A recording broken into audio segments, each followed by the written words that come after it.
वाहतूक थांबवून प्रवाशांना आम्ही त्रास देणार नाही। आमची शासनाकडे मागणी आहे की हे रस्ते सुस्थितीत करत नाही तुम्ही। नॅशनल हायवे 6 पदरीकरण व्हायला वेळ लागणार आहे, परंतु सर्व्हिस रोड 100% खड्डेमुक्त होत नाहीत तोपर्यंत टोल कुठलाही घेऊ नये अशी आमची मागणी या ठिकाणी असणार आहे।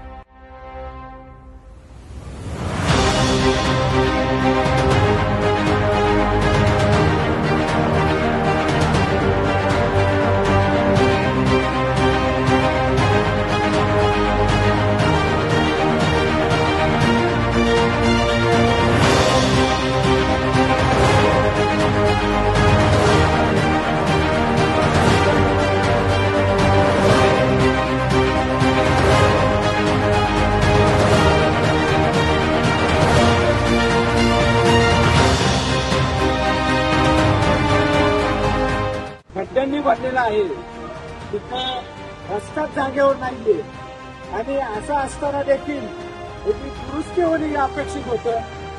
वारंवार गेले अनेक 2 महिने लोकांना प्रचंड त्रास होतोय। 1 तासाच्या रस्त्याला 4-4, 5-5, 6-7 तास प्रवास लोकांना करावा लागतोय। यासाठी काँग्रेस पक्षाने या लोकांच्या समस्या जाणून घेऊन